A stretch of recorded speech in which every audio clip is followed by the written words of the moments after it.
오늘 주일 10시 예배 함께 하신 여러분들 한 사람 한 사람을 주님의 이름으로 사랑하고 축복합니다. 아직도 여기에 와서 예배드리는 분들보다는 제가 이렇게 유튜브를 보니까 영상으로 예배드리는 분이 훨씬 더 많이 있습니다. 우리 떨어져 있지만 우리 영적으로 교제하는 시간이 되었으면 좋겠습니다. 진심으로 주님의 이름으로 축복합니다. 한번 인사합시다. 시작. 주님의 이름으로 축복합니다. 고맙습니다. 우리 찬양대 특송 못한 지 참 오래됐죠. 찬양하고 싶죠. 우리도 듣고 싶은데 우리가 이제 방역 문제 때문에 연습을 못하는데 조금 더 기다리시고 찬양할 날이 곧 오리라 믿습니다.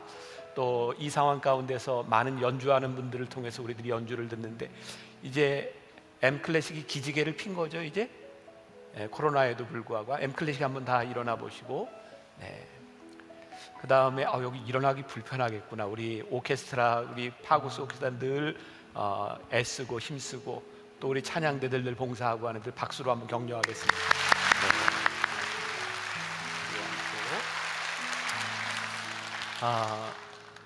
제가 여러분들에게 지난주에도 광고를 드렸습니다. 이제 우리가 이 성전에서 예배하는 기쁨, 감사를 누려야 할 때가 왔는데 우리들이 방역을 더 신경 써야 되겠죠. 혹시라도 또 교회로 인하여 교회에서 이런 방역에 문제가 생기지 않도록 여러분들 귀찮지만 마스크 꼭 교회 안에 쓰셔야 합니다. 꼭 쓰시고 또 여러분들 들어오실 때 교인증 벌써 몇 달 동안 또 안 했더니 입구 찾는 분들이 많이 있는데 여러분 앱에서 다운받으셔도 되고 안내위원들에게 물어보셔도 되고 여러분들 QR카드를 사용하면 이제 개인 정보 유출 이런 염려들이 있으니까 가능하면 교인증을 많이 활용하시는 게 훨씬 더 좋을 것 같습니다. 그리고 이미 10시 예배는 이제 우리들이 안전하게 예배 드릴 수 있는 그런 공간 수용 인원을 이제 넘어서고 있으니까 여러분들이 오실 때 토요 예배를 좀 많이 와주셨으면 좋겠어요. 토요 예배도 이제 점점 늘고 있지만 다른 분들을 위해서 이왕이면 우리가 예배당에서 예배 드릴 수 있도록 토요 예배에 여러분들이 좀 와주시고 또 2시 반 예배도 있고 또 12시 예배는 조금 더 여유가 있고 여러분들이 좀 분산해서 나오시면 다른 분들이 함께 이 예배당에서 예배 드릴 수 있으니까 여러분들이 그런 마음으로 같이 잘 참여해 주셨으면 좋겠고, 그리고 11월 첫 주 역시 우리가 이 온라인 시대에 우리 교회 좋은 전통으로 자리 잡은 게 하나 있죠. 매월 첫 주 우리들이 특별 새벽 기도회로 드리는 겁니다. 이때는 우리들이 동시간대에 함께 참여해서 기도하자. 몇 달째 이런 운동들이 온라인에서 영적 부흥 운동들이 일어나고 있습니다. 이번 기도회 5일 동안은 특별 강사를 초청을 했습니다. 정모세라고요. 저기 모세 아시잖아요, 그죠? 근데 정모세 목사님이에요. 주제도 굉장히 좋습니다. 신박한 기도. 요즘 유행하는 신박한이라고 하는 단어인데 어떤 말씀이 전해질지 굉장히 기대하는 마음이 있습니다. 여러분들 잘 기억하시고 이 기간 중한 5일 동안은 우리 실시간대에 함께 기도하는 기도 운동이 있으면 좋겠습니다. 자, 오늘도 이제 마지막 교회에 대한 이야기를 여러분들과 함께 나누려고 합니다. 지난주에 제가 여러분들에게 조금 양해를 구했죠. 3번의 말씀이 조금 딱딱하고 어쩌면 어렵고 설교라기보다는 어쩌면 강의 같은 그런 느낌이 들 수도 있지만 우리들이 한 번쯤은 교회에 대한 깊은 이해, 생각들이 필요하다고 생각해서 오늘 마지막으로 우리가 교회입니다 라고 하는 제목으로 말씀을 나눕니다. 다음 주부터는 새로운 시리즈, 우리 인생의 열매를 맺는 삶을 위해서 새로운 시리즈가 시작이 되는데 그때는 여러분들이 조금 편안하게 들을 수 있는 말씀이니까 오늘은 여러분들이 참아야 되고 기억해야 되는 내용들입니다. 아시겠죠? 지난주에도 이야기했는데 자유롭게 모아서 이렇게 집중하셔야 합니다. 좋은 말로 할 때 집중하셔야 합니다. 자, 오늘 우리가 교회입니다. 지난 2시간에 제가 이런 말씀을 드렸어요. 여러분 교회를 떠나지 마십시오. 우리가 교회를 떠나지 말아야 될 이유에 대해서 이야기했고 지난주에는 교회는 단순한 종교 공동체가 아닙니다. 이런 말씀을 드렸습니다. 만일 여러분들이 기억이 나지 않는다면 한번 다시 앞으로 가서 들으셔도 좋을 것 같습니다. 오늘은 우리가 교회이다 라고 하는 고백이 어떤 의미를 가지고 있는지를 나누려고 합니다. 자, 오늘 말씀도 마찬가지로 본문을 풀어가지는 않습니다. 3주 동안 동일한 본문을 우리들이 읽었습니다. 오늘 고린도전서 1장 4절에 이렇게 되어 있죠. 그리스도 예수 안에서, 여기 예수 안에서라고 하는 말이 중요합니다. 너희에게 주신 하나님의 은혜로 말미암아, 하나님의 은혜로 말미암아, 이 말이 중요합니다. 내가 너희를 위하여 항상 하나님께 감사하노니. 사도 바울은 고린도에 있는 교회를 바라보며 무엇에 감사했어요? 너희들이 예수 안에 있구나, 그리고 너희 안에 하나님의 은혜가 흐르고 있구나. 그것 때문에 사도 바울은 교회를 보면서 감사했습니다. 오늘 우리가 물어야 될 중요한 질문이 있습니다. 지금 우리가 예배하고 있는 이 교회, 한국교회, 우리들이 흔히 말하는 교회에는 그리스도 안에 있다고 하는 증거가 있는가? 또 하나 중요한 것은 그 공동체 안에 하나님의 은혜가 흐르고 있는가? 이것이 교회의 표준이기 때문입니다. 오늘날 교회가 이 중요한 정체성을 잃어버렸기 때문에 흔들리는 것은 아닌가? 자, 오늘 여러분들이 기억해야 될 것, 또 이게 방송으로 듣는 분들이 있으니까 초반부의 말씀을 듣고 여러분들이 오해하지 않았으면 좋겠습니다. 초반부에 제가 교회에 대한 아픈 이야기들을 할 겁니다. 우리의 모습들을 그대로 드러나게 될 것입니다. 그러나 아픈 이야기를 하는 것이 오늘 말씀의 목적이 아니라 이 가운데서 우리들이 어떻게 소망으로 이끌어 갈 것이냐까지 전개가 될 것이니까 초반부에 여러분들이 너무 마음 아프게 생각하지 말고 들으셨으면 좋을 것 같습니다. 정체성이라고 하는 것은 늘 두 가지가 있습니다. 하나는 내가 생각하는 거죠. 나는 이런 사람이야, 나는 이런 교회야. 분명히 정체성입니다. 또 하나의 정체성은 내가 아닌 다른 사람들이 나를 바라보며, 교회를 바라보며 이야기하는 것이죠. 오늘은 특히 하나님을 믿지 않는 사람들이 교회를 바라보며 어떻게 이야기하고 있는가. 근데 저는 어떤 면에서 내가 생각하고 있는 나의 모습보다 밖에 있는 사람들이 나를 보는 것이 더 정확할 때가 있고, 그것을 우리들이 깊이 새겨야 될 때가 있다고 생각을 하거든요. 요즘 우리들이 흔히 많이 듣는 이야기죠. 세상 사람들, 어떤 사람이 그런 표현을 해서 눈에 핏발선 눈을 가지고 교회를 향해 묻는다는 거예요. 도대체 교회란 뭐하는 집단이냐? 교회를 다니고 있는 너희 교인들은 뭐하는 사람들이냐? 우리들에게 묻고 있어요. 어쩌다 교회가 이런 손가락질, 이런 물음을 듣는 단계까지 오게 되었을까? 우리 한국교회의 지금 현 주소, 아프지만 조금 보려고 합니다. 코로나19로 가장 타격을 많이 받은 종교는? 이라고 하는 설문이 있었습니다. 한번 보시죠.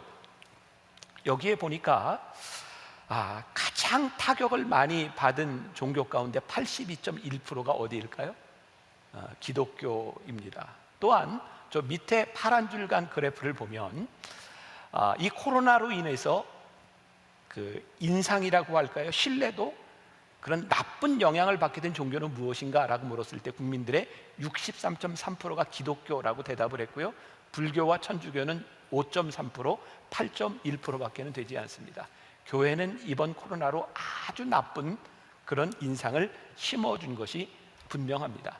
자, 이제 신문에 났던 기사를 제가 지금 소개를 여러분들에게 하려고 하는데, 자, 여러분들 가운데 이런 의구심이 드는 분이 있을지 몰라요. 오늘 목사님은 왜 흔히 세상에서 얘기하는, 언론에서 이야기하는 그런 교회에 대한 인상을 이야기하고 있습니까? 교회가 너무 억울하지 않습니까? 사실 오늘 예배하는 우리들 가운데 억울한 측면들이 많이 있죠. 왜? 코로나는 꼭 교회 안에서만 일어나는 것처럼, 교회 집단이 어떤 코로나의 진상인 것처럼 이야기하는 것 참 억울하기도 합니다. 실제적으로 조사를 해보니까 예배를 드리면서 예배 시간 안에 코로나가 전염된 일은 극히 드뭅니다. 그런데 우리는 참 억울하다라고 이야기를 하지만 우리의 억울함의 문제가 아니라 세상이 이 일들을 통해서 우리들에게 뭐라고 이야기하고 있는가를 조금 보려고 합니다. 신문 기사입니다. 또 교회다. 대구 사랑의 교회에서 신종 코로나 바이러스 감염증 집단 감염이 발생한 30일 온라인 커뮤니티에서는 이 정도 되면 기독교에 대한 부정적인 감정이 안 생기는 게 이상할 정도다. 이제는 기독교인이라고 하면 색안경을 끼고 보게 된다는 반응이 쏟아졌다. 또 기사의 일부분을 여러분들에게 소개합니다. 교회발 코로나19 감염 사례가 잇따르면서 기독교에 대한 비난 여론이 거세다. 천주교와 불교는 믿는 사람과 안 믿는 사람으로 나뉘지만 기독교는 믿는 사람과 싫어하는 사람으로 나뉜다는 얘기마저 나온다. 얼마 전에 우리 교회 목사님이 그런 이야기를 했어요. 목사님, 우리 교회에 차량들에 만나 교회라고 써 있는데 잠시 저거 좀 가리면 안 될까요? 장례 신방을 가고 병원을 가고 식당을 가고 다니는데 어떤 데 가면 교회라고 하는 이름이 있으면 차를 들어오지 못하게 하는 경우도 있고 식당에서 교인들을 못 들어오게 하는 경우도 있다. 이게 우리들이 익히 들었던 부분입니다. 참 가슴 아픈 일들을 우리들이 당하고 있습니다. 저 개인적인 생각입니다. 지금 한국 교회가 직면한 이 문제의 원인, 이 문제는 무엇일까? 우리는 교회의 영성 회복이라고 하는 말을 참 많이 합니다. 그런데 저는 지금 한국 교회의 문제는 영성에 대한 문제보다 더 중요한 게 있는데, 우리들이 상식, 이성에 대한 문제들이 교회에 참 중요하다는 생각을 합니다. 이 말을 오해하지 않았으면 좋겠습니다. 사실 건강한 이성과 상식이라고 하는 것은 우리들의 건강한 영성에서부터 나오는 것이죠. 이 말을 다시 바꿔서 이야기한다면 건강하지 못한 영성은 비상식적이고 비이성적인 일들을 만들어낼 수 있다는 겁니다. 또 우리가 오늘 이 설교를 들으면서 서로 오해하지 않기를 바라는 것은 이 코로나로 인해서 발생했던 많은 교회의 문제들 가운데 그 교회들은 우리의 자식이고 우리의 아픈 손가락이라는 겁니다. 오늘 여기에서 우리는 누구를 비난하고 너는 이렇게 됐고 우리는 괜찮다 이런 이야기를 하려고 하는 것이 아니라 이것이 모두 교회 공동체이니 우리들이 안타까운 마음으로 이것들을 바라보아야 된다는 겁니다. 또 중요한 것, 그러면 세상에서 교회를 이렇게 이야기할 때 우리들이 분명히 알아야 될 것은 교회는 세상의 욕구를 충족해주는 단체가 아닙니다. 그러니까 세상에서 손가락질하고 세상에서 이렇게 원한다고 우리들이 그렇게 따라가는 것이 교회 공동체는 분명히 아닙니다. 그러나 우리가 교회입니다, 우리가 지금 예배드리는 이것이 교회입니다라고 이야기할 때 우리들이 깊이 생각해야 될 것이 있는데, 그것은 뭐냐면 하나님이 왜 교회를 세워주셨는가에 대한 부분이에요. 하나님께서 왜 교회를 세우셨어요? 예수님께서 부활 승천하시고 난 이후에 이 세상을 구원하도록 구원의 도구로 우리를 세워주셨습니다. 우리의 질문은 무엇인가요? 과연 이 교회가 복음의 도구로, 말씀을 전하는 도구로 잘 역할을 감당하고 있는가? 교회는 세상의 욕구에 충족되는 것은 아니지만 복음을 전달하기 위해서 우리들이 교회가 도구로서의 역할을 잘 하고 있는가를 분명히 보아야 합니다. 이제 몇 가지 통계를 여러분들에게 보여드리려고 합니다. 이 통계는 목회 데이터 연구소에서 발표한 것입니다. 우리들에게 좀 도움이 될 것 같아요. 코로나19 이후 개신교인 이미지입니다. 자, 저기에 파란 것으로 나온 것은 천주교와 불교에 대한 것이고, 그리고 빨간 것은 기독교에 대한 것입니다. 자, 사람들이 교회에 대한 이미지, 교인들에 대한 이미지를 할 때 거리를 두고 싶은 32.2%가 나왔습니다. 이율배반적인 사람이라고 하는 것 역시 30%, 그리고 사기꾼 같은 이미지에 29.1%가 나왔습니다. 반면 불교와 천주교에 대한 이미지는 긍정적인 이미지들이 훨씬 많았습니다. 아프고 슬픈 이야기입니다. 근데 이게 우리의 현 주소일 수 있다. 다음 그림으로 넘어가 보겠습니다. 우리나라 종교단체, 이것은 기독교만을 이야기하는 것이 아니라 불교와 천주교를 합친 부분들입니다. 자, 우리 교회 종교단체들, 우리나라의 종교단체들은 제 역할을 제대로 감당하고 있는가? 저 파란 그림의 7%는 2018년도에 국민들에게 조사했던 겁니다. 굉장히 미미합니다. 2020년에 조사했을 때 6%로 조금 더 낮아졌습니다. 종교가 제 역할을 하고 있지 못하다라고 국민들은 생각을 하고 있는 것입니다. 자, 그 다음 그림을 한번 보여주세요. 그러면 우리 국민들이 원하는 2020년도에 종교의 역할은 무엇인가? 라고 했을 때 51%가 뭐예요? 다양한 봉사활동의 주체가 되어야 한다. 그 다음이 사회적 약자를 보호해야 된다. 그 다음이 시민들의 심리적 불안감을 해소해야 된다. 자, 잘 보십시오. 이제 제 얼굴을 보세요. 세상 사람들은 우리 교회에 대해서 영성을 요구하지 않습니다. 하나님을 믿지 않는 사람들이 어떤 영성을 요구하겠습니까? 그들이 요구하는 것은 그들의 입장에서 교회가 어떠했으면 좋겠다라는 것을 요구하고 있는 거죠. 제가 미국에서 논문을 쓸 때 우리말로 번역을 하면 제가 쓴 논문이 이런 거였어요. 우리 21세기 선교를 위해서 예수 믿지 않는 사람들이 교회를 어떻게 생각하는 것을 보아야 한다. 그래야 우리들의 선교 전략을 세울 수 있다는 거였어요. 지금 사람들이 교회를 향해, 종교를 향해 바라보고 있는 이것은 우리의 정체성에 대한 부분이 아니라 사람들이 종교를 바라보며 이랬으면 좋겠다라고 하는 것을 우리들에게 요구하는 것이죠. 그런데 교회는 이 요구에 부응하지 못하고 있다는 거예요. 자, 다음 그림을 하나 보겠습니다. 이것도 일반 종교에 대한 부분입니다. 한국 종교계의, 우리나라 종교계의 문제점은 무엇인가 라고 이야기했을 때 사람들이, 일반 국민들이 뽑은 제일 문제가 뭐예요? 종교계 자체의 부정과 부패다. 자, 이 부분에 대해서 우리 장로님들, 우리 교인들은 할 얘기가 참 많을 겁니다. 아니, 만나 교회처럼, 죄송합니다, 제 입으로 이런 얘기해서 미안한데 정말 이렇게 깨끗한 교회가 어디 있습니까? 우리 교회처럼 평안한 교회가 어디 있습니까? 우리 교회 자체만의 문제가 아니라는 거예요. 그 다음에 또 사람들은 뭐라고 이야기해요? 종교계의 집단 이기주의. 세상은 우리를 바라보며 집단적 이기주의를 보고 있는 거예요. 그 다음 35%가 종교인들의 생활이 바람직하지 못한 경우가 많다. 이건 여러분들의 문제가 아니라 지금 설교하고 있는 목회자, 종교인들의 삶을 바라보며 세상이 굉장히 부정적으로 보고 있다는 거예요.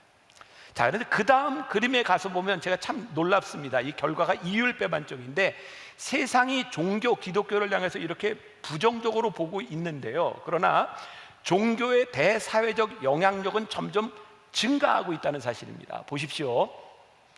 자, 종교가 개인에 미치는 영향력에 대하여 과거 대비해서 영향력이 증가하고 있다가 44%로 제일 많습니다. 그 다음 종교가 일상생활에 미치는 영향에 대해서도 과거 대비 증가하고 있다라고 하는 사람이 제일 많습니다. 또 종교가 사회에 미치는 영향력에 대해서도 과거 대비 증가하고 있다라고 하는 것이 54%입니다. 부정적이고 긍정적인 의미들을 다 포함하고 있을지 모르지만 종교를 가지고 있지 않은 사람들이 교회와 기독교, 천주교, 불교를 바라보며 영향력은 점점 더 커지고 있다고 보고 있는 거예요. 자, 또 다음 그림을 보겠습니다. 자, 국민 2명 중 한 사람이요, 힘들고 지킨 현실에서 종교의 역할은 더욱더 중요해지고 있다라고 생각하고 있어요. 52%, 60%. 사회가 불안할수록 종교를 믿는 사람들이 늘어날 것 같다. 이게 참 이율배반적이죠. 종교에 대하여 부정적인 이미지를 가지고 있으면서도 사람들은 어떻게 생각해요? 이 사회가 힘들수록 오히려 종교의 영향력이 더 커질 것이다. 그러니까 코로나19 이후에 교회가 큰 심각함에 처하게 될 것이다 라고 보는 사람이 있는가 하면 더 많은 사람들은 오히려 이 이후에 교회의 역할이 훨씬 더 중요하게 될 것이다 라고 하는 생각을 가지고 있는 것이죠. 그 다음 그림, 국민의 절반 가까운 한 45%의 사람들이 요즘 우리 사회에는 종교교회의 역할이 그 어느 때보다 중요한 시점이다 라고 말을 하고 있어요. 빨간 그래프죠. 근데 저 파란 그래프는 이렇게 이야기를 하고 있어요. 코로나 사태라는 중차대한 시국에 솔직히 종교가 한 역할이 없는 느낌이다가 72%인데 무엇보다도 종교의 역할이 중요한 시점이다라고 생각한 사람이 또 반이나 되는 겁니다. 자, 그러니까 우리들이 이 그림들을 통해서 보아야 될 것이 뭐냐면 사람들이 부정적인 이미지를 가지고 있기 때문에 우리에게 관심이 없다거나 필요 없다고 생각하는 것이 아니라는 거죠. 다음 그림을 하나 또 보겠습니다. 자, 한국인이 원하는 종교 이미지에 대해서 물었을 때 1위가 뭐예요? 성숙한 인격, 종교인에 대한 이미지, 여러분들이 얘기하는 게 저 같은 사람. 두 번째, 높은 도덕성. 세 번째, 높은 사회봉사율, 기부율을 원하고 있어요. 다시 이야기합니다. 세상 사람들은 지금 여기 설교하는 제가 기도 열심히 하고 영성이 높았으면 좋겠습니다, 이런 거를 요구하지 않습니다. 세상 사람들은 거기에 관심이 없어요. 세상 사람들의 눈에는 여기 설교하는 목사가 어땠으면 좋겠어요? 성숙한 인격을 가지고 높은 도덕성을 가지고 사회를 향하여 뭔가 공헌하는 사람이 되었으면 좋겠습니다 라고 세상은 저를 향해서, 많은 목회자들을 향해서 그렇게 바라고 있는 거죠. 또 이번에 코로나19가 우리로 하여금 이 정치와의 관계를 많이 생각하게 했는데 그 다음 그림에 가서 보면 또 이렇게 물었습니다. 이건 개신교의 목사의 정치 참여에 대한 개신교인의 의견을 물었습니다. 설교 등 공식적인 곳에서 정치적인 발언에 반대한다, 교인들이 73%였고요 일반 국민은 78%였습니다 또 정치나 집회나 활동에 참여하는 것에 대해서 반대한다가 교인들이 81%고 그리고 국민들이 84%를 이야기했습니다. 이걸 보면서 참 놀라운 사실은 일반 국민들의 의식이나 교인들의 의식이나 별반 다르지 않다라는 것이죠. 세상은 교회를 바라보며 교회의 본연의 역할들이 있다라고 믿는데 그들은 우리 교회를 영적인 공동체로 보지 않습니다. 우리는 이 사회 사람들의 시각 가운데 어떻게 영적인 공동체를 이루어 나갈 것이며 이 영적인 공동체가 이 세상에 어떤 영향을 줄 수 있는가를 고민해야 되는 시점에 와 있는 것입니다. 자, 이제 말씀으로 좀 들어가 보겠습니다. 교회는 사회로부터 왜 이런 이미지를 가지게 되었을까요? 저 개인적인 생각입니다. 교회 안에 참 폐쇄적이고 권위적이고 이 세상을 바라보며 굉장히 우월적 영적 교만을 가지고 있는 모습들이 교회 안에 있다. 여러분, 영적인 것과 영적 교만은 다른 것이죠. 우리는 영적이어야 되는데 영적 교만을 가지고 있어서는 안 되는 겁니다. 하나님의 말씀을 히라보로 뭐라고 이야기하냐면 로고스라고 이야기합니다. 많이 들어보셨죠? 로고스.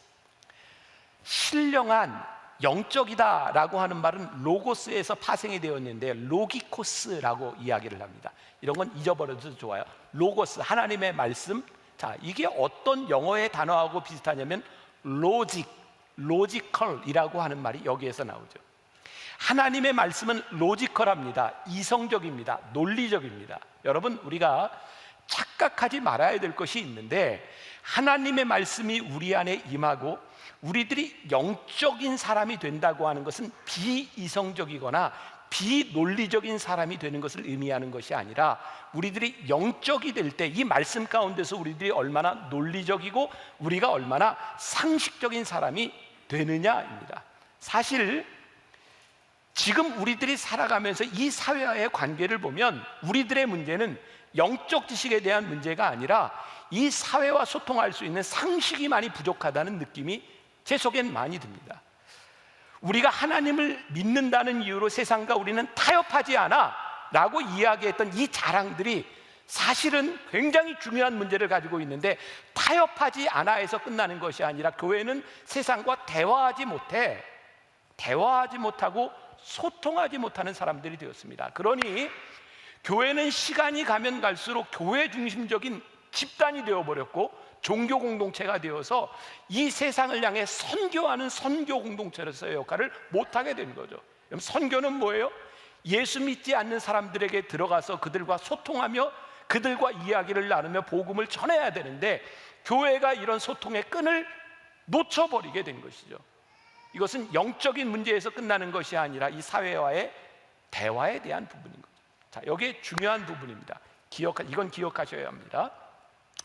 자, 하나님께서 우리들에게 은혜를 주시는데 신학적으로 굉장히 중요한 은혜에 대한 해석이 있습니다. 이건 꼭 알아야 된다 그랬어요. 꼭 알아야 되는 거예요. 은혜에는 두 가지가 있어요. 하나는 일반 은총이 있고 하나는 특별 은총이 있어요. 자, 뭐라고요?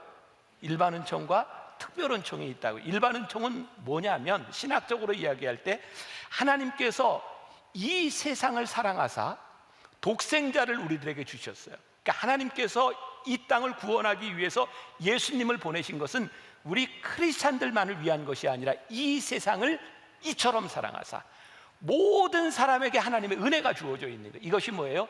일반 은총이에요. 그런데 이 일반 은총이 어떻게 특별 은총으로 변하냐면 보편적 은총이 내가 주님을 믿습니다. 주님 나를 부르셨습니다. 그 부르심 가운데 나아가게 될 때 그 일반 은총이 나에게 특별 은총으로 다가와요. 그런데 언제부턴가 한국 교회 안에서는 아니 우리 신앙인들 가운데 일반 은총을 잘 이해하려고 하지 않는 거죠. 우리를 부르신 하나님의 특별 은총만을 우리들이 부여잡으면서 세상에 대하여 우리들은 그 하나님의 은혜를 이해하지 않고 세상과 우리들이 타협할 수 없어. 세상은 우리들과 다른 존재야. 우리는 영적으로 우월한 존재야. 이게 초대 기독교 초기의 영적 우월감을 가지고 있었던 이단의 한 종파의 모습입니다. 마치 우리가 괴물처럼 변해가고 있는 거죠. 그런데 우리들이 타협하지 못해라고 하는 이 말 가운데 사실은 우리들이 타협하지 못하는 것이 아니라 이 사회 가운데서 조화를 이루지 못하고 살아가는 거예요. 하나님께서 이 세상을 창조하시고 너희들이 이 땅을 정복하고 다스려라 라고 말씀하셨을 때는 우리의 마음대로 정복하라고 하는 것이 아니라 하나님께서 창조해 준 이 세상을 너희들에게 책임 있게 물려주었으니 너희들이 이 세상을 조화롭게 잘 다스려라 라고 하는 의미를 가지고 있는데 교회가 이거 잃어버린 거예요. 여러분, 아마데우스라고 하는 영화 아시죠?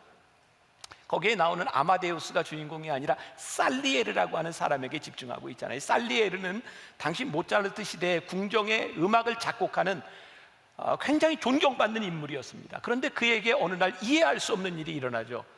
볼프강 아마데우스 모차르트라고 하는 젊은이가 나타납니다. 얼마나 천재적인지 몰라요. 근데 볼프강 아마데우스 모차르트의 삶이 개차반인 거예요. 하나님을 믿는 사람의 입장에 볼 때 저렇게 딴따라 저런 음악을 하고 저렇게 생활이 저렇게 불합리한 사람에게 하나님 왜 그런 은혜를 주시고 그런 재능을 주셨습니까? 그는 모차르트를 받아들이지 못합니다. 결국 살리에르는 모차르트를 시기하다가 비참하게 죽어버리죠. 하나님을 믿지 않는 사람에게 왜 저런 재능을 주셨습니까? 그런데 여러분들 아십니까? 하나님을 믿지 않는 사람들에게도 일반적인 하나님의 은총이 있다는 사실을. 그러니까 성경에 보니까 하나님은 이 세상의 모든 사람, 선인과 악인들에게 비를 주시고 해를 주시는 분인 거예요. 우리들이 참 받아들이지 못한 것이 그런 거잖아요. 세상에 처 사람들, 예수도 안 믿고 저렇게 살아가는 사람이 왜 우리보다 돈도 더 잘 벌고 우리보다 인격적으로 더 훌륭하고, 아니 하나님을 믿는 사람보다 왜 저 사람이 더 훌륭해야 돼? 우리는 영적 교만함을 가지고 영적 우월감을 가지고 세상과 잘 이렇게 타협하지 못하고 살아가는 거죠. 자, 이 부분에 대해서 일과 영성이라는 책을 쓴 팀 켈러 목사님이 아주 멋진 이야기를 냈는데 여러분들 오해하지 말고 들으시라고. 제가 이 팀 켈러 목사님은 지금 21세기 전 세계의 가장 리더로서 복음주의 신학자로서 복음주의의 가장 중요한 사람 중에 하나라고 일컬어지는 분입니다. 자, 그 복음주의 신학자였던 그 목사였던 뉴욕의 리디머 교회의 목사였던 맨하탄의 교회를 개척하고 부흥을 시켰던 이 목사님의 일과 영성이라는 책에 나오는 이야기를 조금 읽어드리겠습니다. 예수님을 믿지 않는 이들과 세상을 섬기는 일에 힘을 모을 수 있다면 더할 나위 없이 든든한 발판이 될 것이다. 남들과 함께 어울려 일하는 크리스천들에게서는 겸손과 협력과 진중한 도전이 두루 나타나야 한다. 그리스도 안에서 베풀어 주시는 하나님의 용서를 체험할 뿐만 아니라 일반 은총의 개념을 온전히 깨닫고 받아들인다면 신앙은 다르지만 주님이 쓰시는 이들과 손을 맞잡고 한없이 유익한 일들을 이뤄나갈 수 있을 것이다. 아울러 다른 한편으로는 성경적인 세계관을 바로 세워서 남다른 길을 추구하거나 기독교 신앙이 이를 썩 훌륭하게 해낼 힘과 지침을 준다는 사실을 이웃과 동료들에게 드러내고 알려야 한다. 그러니까 우리들이 복음주의라고 하는 것은 뭐냐면 하나님이 만드신 이 세상 가운데서 아직 하나님을 알지 못하는 사람들과 우리들이 어떻게 조화롭게 잘 살아갈 것이냐, 그리고 그 조화로운 삶 가운데서 하나님을 믿는 우리들이 얼마나 훌륭하게 하나님의 사람으로서의 인격과 신앙을 가지고 살아가느냐에 대한 감동을 줄 수 있는 사람이 될 때 크리스찬으로서의 올바른 삶의 모습이 있는 것이죠. 근데 우리들 이거 잃어버린 겁니다. 자, 이제 우리가 교회입니다 라고 하는 이 말 가운데서 우리들이 진지하게 우리 지금 이 시간 가운데 우리들이 부흥을 갈망하며 우리들이 어떤 태도로 우리들의 신앙생활을 해야 될까?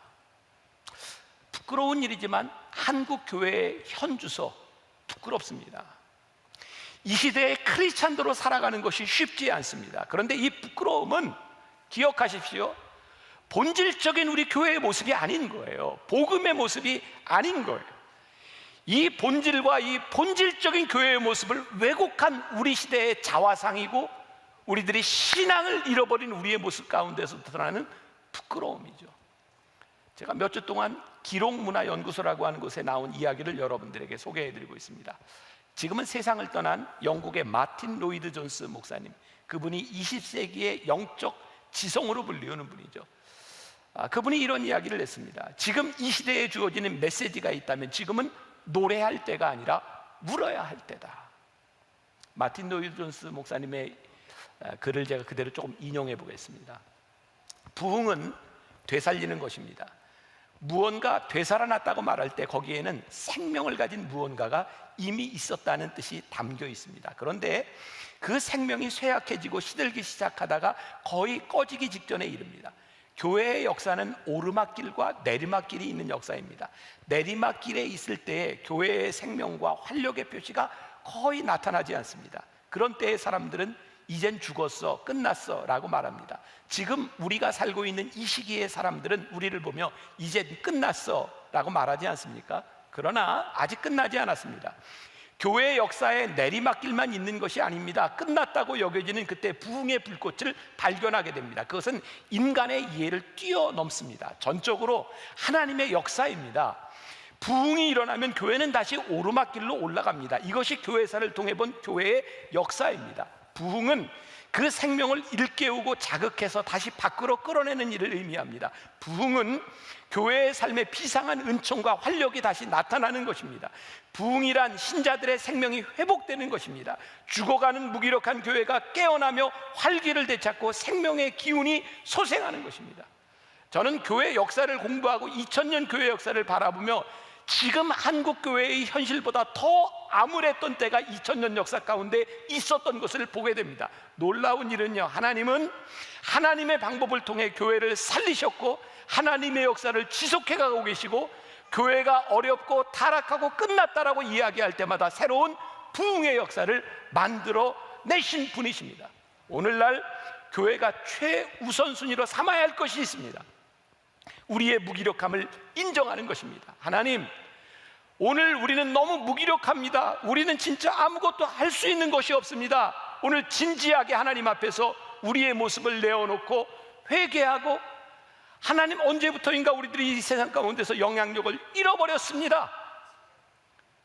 마틴 로이드 존슨 목사님의 이야기를 조금 더 인용합니다. 여러분, 하나님에게서 멀어진 것을 애통해하며 마지막 울어본 적이 언제입니까?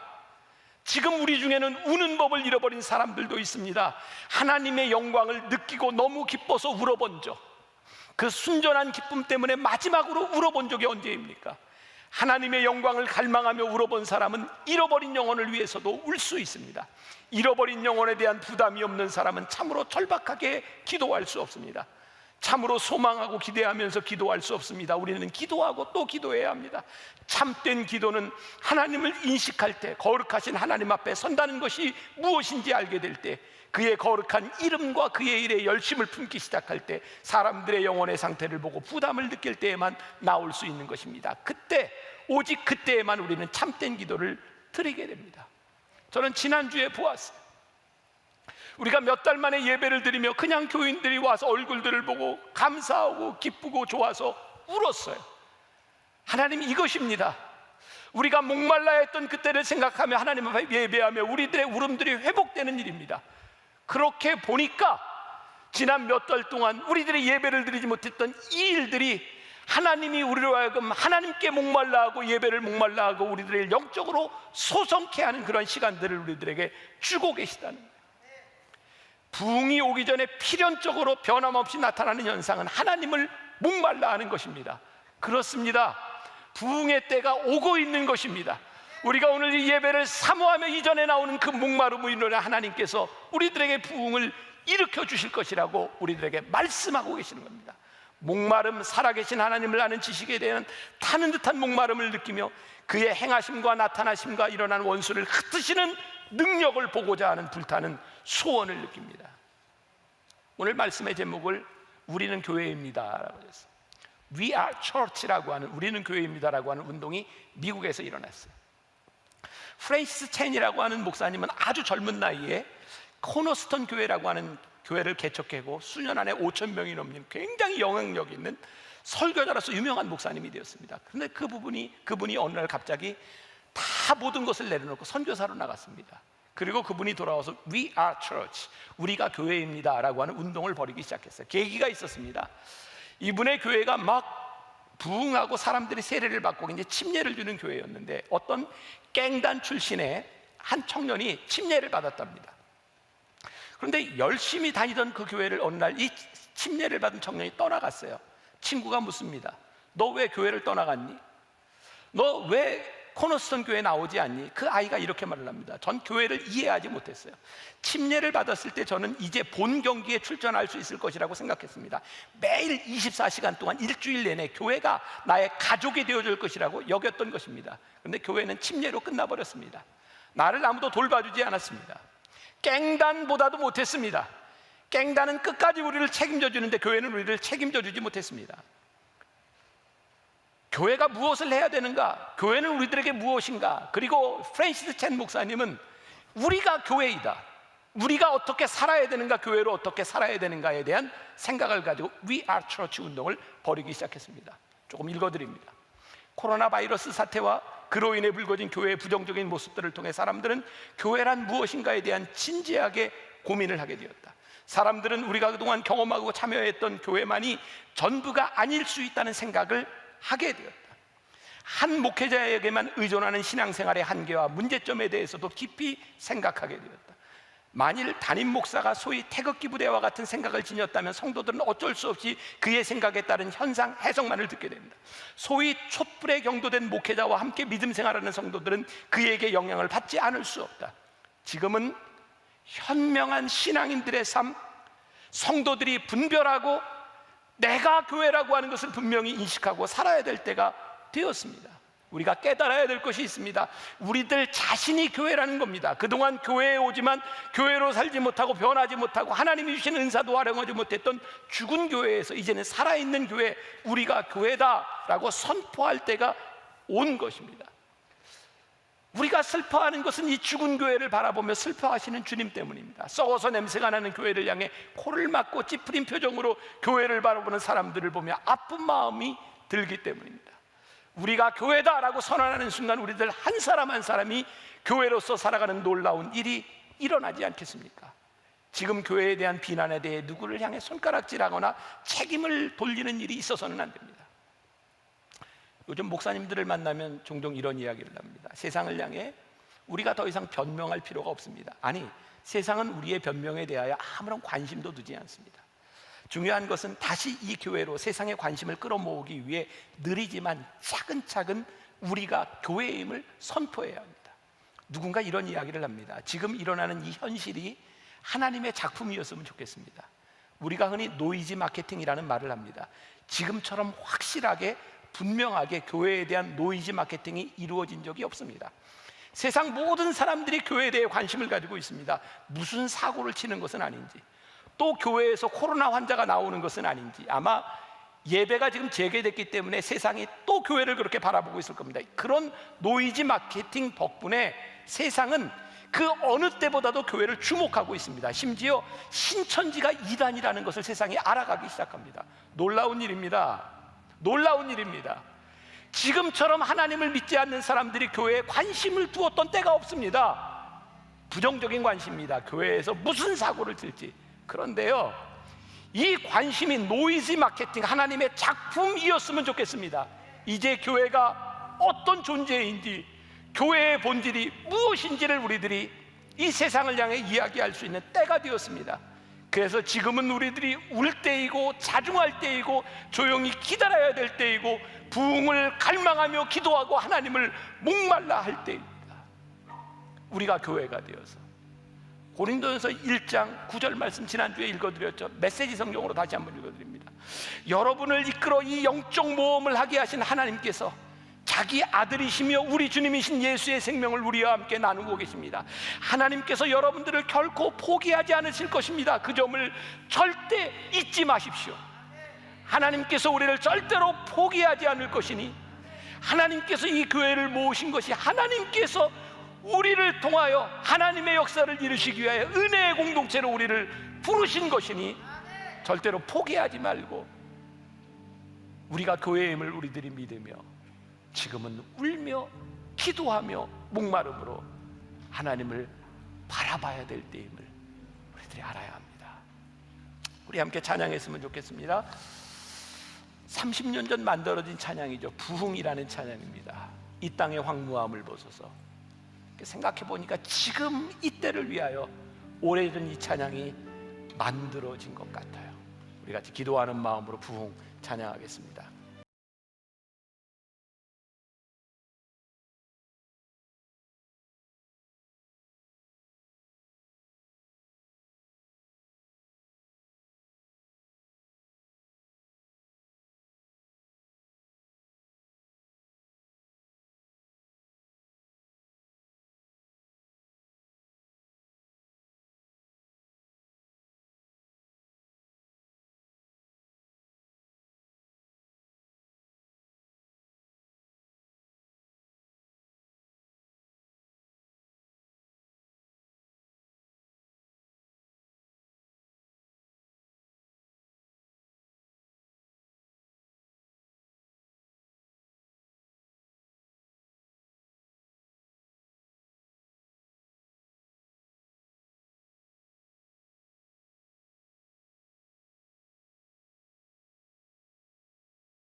이 세상의 조롱거리가 되어버린 이 시대에 우리가 아픈 마음으로 하나님을 바라보며 교회를 바라보며 다시 한번 목마름으로 울며 하나님 앞에 기도하기를 소원합니다. 주님, 긍휼을 베풀어 주옵소서. 이 나라와 이 민족 가운데, 하나님 세우신 교회 가운데 긍휼을 베풀어 주옵소서. 우리들에게 우상이 있습니다. 우리의 자신을 믿고 우리의 생각을 믿고 하나님의 생각을 덮어버리는 우리의 무서운 우상들이 있습니다. 주님, 하나님의 말씀 앞에 우리가 다시 한번 서게 하여 주옵시고, 하나님, 우리의 눈에 보이는 위대한 꿈을 꾸기를 소원합니다. 하나님, 다시 이 교회를 세우셔서 하나님의 역사를 이루실 놀라운 일을 꿈꾸며 나아가게 하여 주옵소서. 부흥은 하늘에서 뚝 떨어지는 것이 아니라 우리들 속에 있는 옛날의 그 뜨거웠던 마음들이 회복되는 것임을, 교회의 놀라운 역사가 회복되는 것임을 믿으며 나아가게 하여 주옵소서. 오늘도 하나님 앞에 드리는 귀한 예배, 우리의 헌신과 눈물과 기도를 받으시고 하나님 앞에 드려진 귀한 예물들이 하나님의 나라를 위하여 아름답게 쓰여질 수 있도록, 또 하나님을 믿는 우리 거룩한 백성들이 이 땅의 물질로 인하여 고통당하지 않도록 하늘문을 여시고 축복하여 주옵소서. 지금은 우리 주 예수 그리스도의 은혜와 하나님 아버지의 무한하신 사랑과 성령의 인도하심이 우리가 교회임을, 내가 교회가 되어 살아야 됨을 선포하며 이 세상으로 담대히 나아가는 당신의 사랑하는 모든 백성들 위해 지금부터 영원까지 함께 하시기를 간절히 축원하옵나이다. 아멘.